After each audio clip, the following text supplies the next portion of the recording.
Hello everyone, we meet today for a new repair tutorial on a Xiaomi whose model I no longer remember. I think it's 999S. In short, so the first part that I attacked there is simply putting tape on the rear window, and then I put a heating object.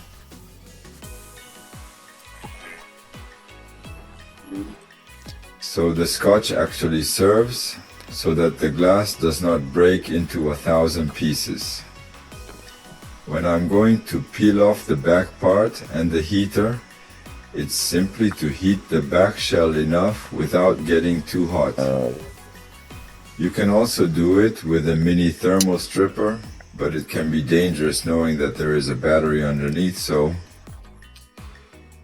this method with the eye opener that I bought from iFixit is still the best solution. So for the Xiaomi disassembly is quite simple. If the back shell is well heated, it removes itself. There's nothing that gets in the way, so we can go. You have to be careful not to go too far to touch a connector. And you see, when in Ireland, delicately the hull, she comes alone. So there it is, the shell is removed. There is a little glue that retains it, but voila, we have access to the hole. So there we see the glue, which is on the perimeter, and voila. So there we have access. There is the battery which is there. You have to be careful. And there are all the screws to remove, so they are very small screws. So you will need to bring a precision screwdriver, knowing that you can find them on online stores or even in your supermarkets. You can find them sometimes and cheap, so you remove all the screws. We try to remove it without forcing. There is a small black scotch. There we can remove it without difficulty. You can see there is a small one. A small red sticker actually, which hides a screw, is simply the warranty screw. So there, the phone is no longer under warranty. I take it apart, and then it finally comes on its own. Here we remove the small shell. So there we have the battery connector, which is here, and it will suffice to lever. On the outer edge, so you can peel it off. So I couldn't get there with the little disassembly tool. So usually the ideal is to go with your nails and it comes off on its own. So here I do ignition tests, and there I went into mode simply by pressing the volume plus button and the power button. This is a test I should have done before.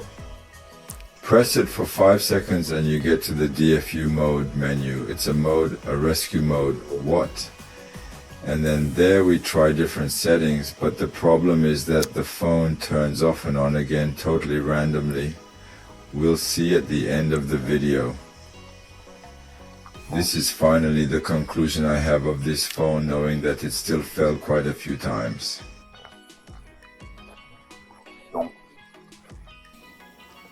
But here you see that I did tests of reigniting it, reignites in a loop, and it always falls on the battery charge, while the battery, you see, it is almost full. So then it had a problem anyway. I have to explain it, is that the power button had remained pressed, so I think it didn't help the phone stay in good condition. I still believe I remain on this optic that Xiaomi phones are, for me, phones that are of quality to improve. The design at the level of disassembly is very well done. On the other hand, there is no problem. This is one of the phones that I had the easiest to disassemble. For the repairability side, I easily put it at 10 out of 10, finally 9 out of 10, 10 out of 10. Yeah, I give it a very high rating, but it's easy to take apart.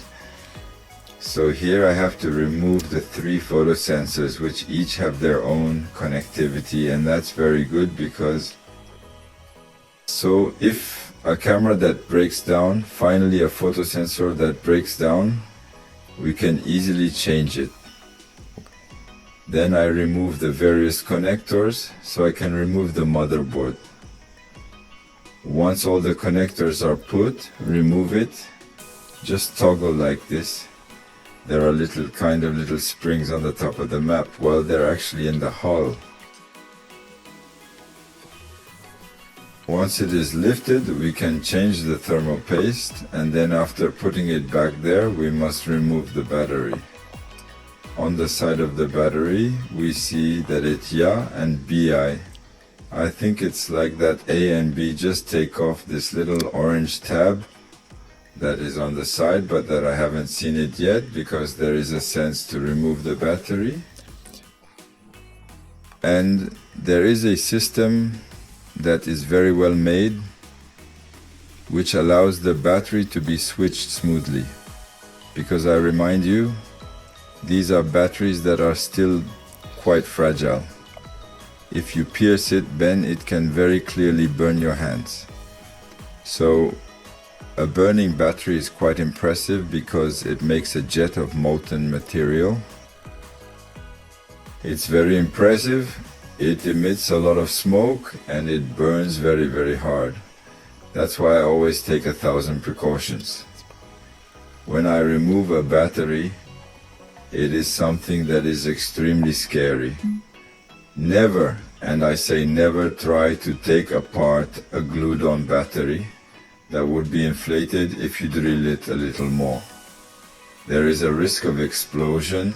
It is better. In this case, discard the device. If the battery is inflated but not glued, you can remove the battery and especially protect it well, because it could explode. That's where I see the system. I think because when you do dismantling like this, the first thing you have to do is observe. Observe, think so as not to do anything. If one does not have a guide under the eyes of Manuel, well, one observes the observation. This is really the key point of a good technician. Things are not done randomly. At least for electronic devices, this is never done randomly. If there are specific components, it is because they are there for something, for protection, for example.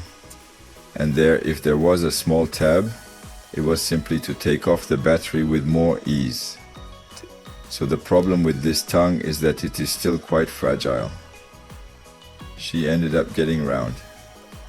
Take 2, sorry, but it still greatly helped me remove this battery.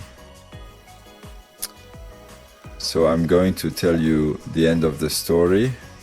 I did a lot of things on his phone, but it turns out I managed to get him going again for a little while. So we are cleaning the food button, which had remained blocked, but the phone would eventually turn off after a while, despite the battery still being charged.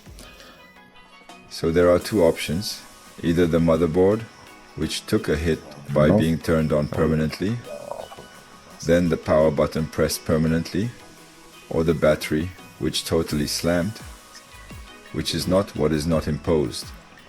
Finally, the phone's power manager makes it a little chip that manages the battery and that manages the power. I wouldn't be surprised if she was the one who took a hit. This causes the state of the phone to turn off completely randomly, and finally the power management is catastrophic. And in short, Xiaomi, to conclude, these remain phones that I do not recommend. I rather recommend Oppo, Apple, Samsung, OnePlus, who make very good phones. For me, OnePlus is Apple's Android. The Google Pixels are also very good. There is also Realme, who went a breakthrough. I don't really know what it's worth yet, because it's phones that I don't see much. but I know at what level of technology they do crazy things to you. Here we are at the end of this video. I hope you enjoyed it. Feel free to keep a thumbs up and subscribe.